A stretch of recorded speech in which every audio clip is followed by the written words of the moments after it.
చాలా మంది ఏమనుకుంటారంటే,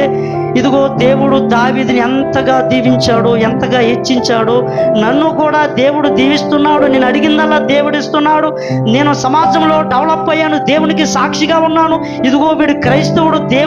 దేవుడు ఇతన్ని దీవించాడు అని ఎంతమంది చేతో సాక్ష్యం పొందుకుంటూ దీనితో సంతృప్తి పడిపోతూ, దేవుని బిడ్డలారా నేను దేవునిలో ఉన్నాను, నా దేవుడు నాతో ఉన్నాడు అనుకుని చాలా మంది అనుకుంటూ ఉంటారు. దేవుని బిడ్డలారా, దావీదులాగా నీకు ఎన్ని ఉన్నప్పటికీ కూడా దేవుని బిడ్డలారా, నీ విలువ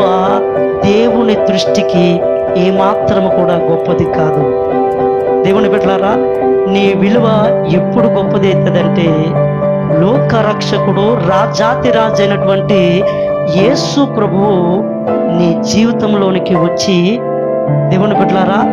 నీవు ఆయనకు బిడ్డగా నీవు అంగీకరింపబడితేనే దేవుని బిడ్డలారా నీ జీవితము దేవుని బిడ్డలారా విలువగా